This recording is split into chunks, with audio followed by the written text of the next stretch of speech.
여러분은 사주가 정말 있다고 생각하나요? 사주대로 살아야 한다. 팔자가 새서 일이 안 풀려. 이런 이야기들을 한 번쯤 들어보셨을 겁니다. 그런데 사주팔자가 정말 우리의 운명을 결정하는 것일까요? 아니면 옛사람들이 만들어낸 미신일까요? 저는 오랫동안 사람들의 사주를 살피고 상담을 하면서 사주라는 것이 단순히 사람의 미래만 보는 것이 아니라는 생각을 하게 되었습니다.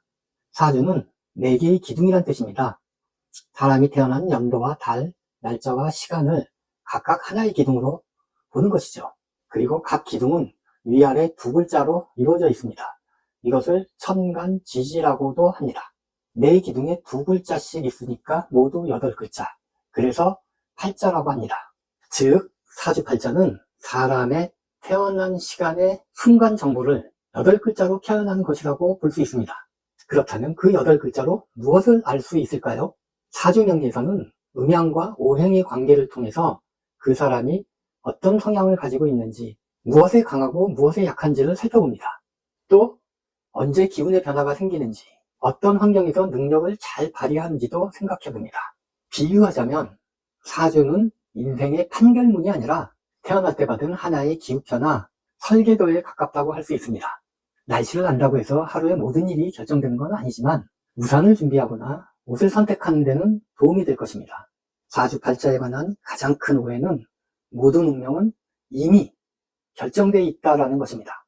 나는 원래 팔자가 이러니까 어쩔 수 없어. 사주에 돈이 없으니 노력해도 소용없어. 이렇게 받아들이면 사주는 사람의 삶을 돕는 도구가 아니라 사람을 가두는 감옥이 되어버립니다. 같은 날, 같은 시간에 태어난 사람도 전부 똑같은 인생을 살지는 않습니다. 부모와 가정 환경이 다르고 교육과 직업이 다르며 무엇보다 살아가면서 내리는 선택이 다르기 때문입니다. 두 번째 오해는 사주를 미래의 사건을 정확히 맞추는 점술로만 생각한다는 것입니다. 올해 돈이 들어오나요? 언제 결혼하게 되나요? 이번 시험에 반드시 합격할 수 있나요? 상담을 하다 보면 이런 질문들을 많이 받습니다. 물론 누구나 미래가 궁금하고 불안할 수 있습니다. 하지만 사람의 삶에는 본인의 선택뿐 아니라 가족, 직장, 사회 환경과 같은 수많은 변수가 함께 작용합니다. 따라서 사주를 근거로 미래의 어떤 사건이 반드시 일어난다고 단정하는 것은 매우 조심해야 하는 일입니다. 세 번째 오해로는 좋은 사주와 나쁜 사주가 따로 있다고 생각하는 것입니다. 겉으로 강한 기운도 좋아 보이지만 지나치면 갈등의 원인이 될 수도 있고, 약해 보이는 기운도 상황에 따라 섬세함과 배려가 될 수 있습니다. 봄에 필요한 것이 여름에는 지나칠 수가 있고, 겨울에 귀한 것이 한여름에는 부담이 될 수 있습니다. 중요한 것은 특정 기운이 있고 없고가 아니라 그것이 어떤 환경에서 어떻게 쓰이느냐 하는 것입니다. 그래서 저는 사람의 사주를 좋다, 나쁘다라고 함부로 재단해서는 안 된다고 생각합니다. 그렇다면 사주를 어떻게 이해하는 것이 좋을까요? 첫째, 사주는 나 자신을 이해하는 참고 자료로 활용해야 합니다.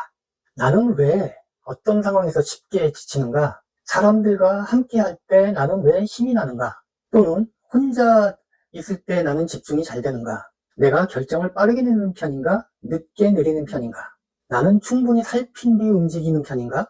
아니면 나는 우유부단해서 잘 결정을 못 내리는가? 사주를 통해서 이런 것을 알게 되면 자신을 탓하기보다 자신에게 맞는 방법을 찾을 수가 있습니다. 둘째로 사주에서 부족한 부분을 발견했다면 낙심하기보다는 보완할 방법을 찾으면 됩니다. 성급한 성향이 강하다면 중요한 결정은 며칠 더 생각해 볼 수도 있을 것입니다. 그리고 내가 혼자 모든 것을 다 감당하려는 경향이 있다면 주변에 도움을 요청하거나 주변 사람들과 상의를 하는 연습을 할 수도 있습니다.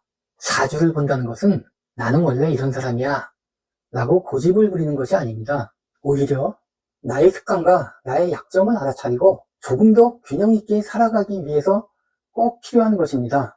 그리고 셋째로 때를 살피되 결정과 행동의 책임은 자신이 져야 합니다.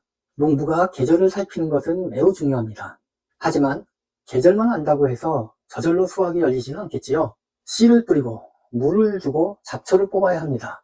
운이 좋다는 시기에도 아무것도 하지 않고 시간만 보내면 시기를 놓칠 수 있습니다.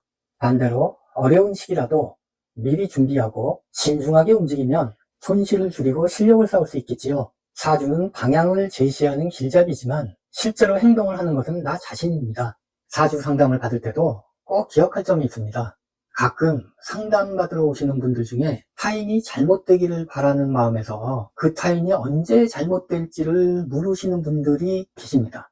그러나 이것은 올바른 태도가 아니겠지요? 살다 보면 여러 어려운 일들이 있어서 그런 마음을 가지시는 것을 이해할 수 있지만 상담받으실 때만이라도 편안한 마음으로 상담받으시기 바랍니다. 이제 처음의 질문으로 돌아가 보겠습니다.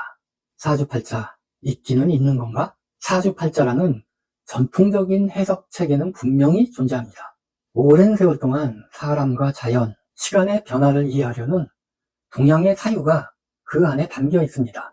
하지만 그것이 한 사람의 미래를 한치의 오차도 없이 결정하는 절대적인 판결문이라고는 말할 수 없습니다. 사주는 나를 비추어보는 하나의 거울이자 삶의 방향을 생각하게 하는 참고 지도라고 생각하는 것이 가장 바람직합니다. 앞으로 이 채널에서 어렵게 느껴지는 사주 명리를 생활 속 사례를 통해서 쉽고 솔직하게 설명드리겠습니다. 맹목적적으로 믿으라고 말씀드리지도 않겠고 무조건 미신이라고 밀어내지도 않겠습니다.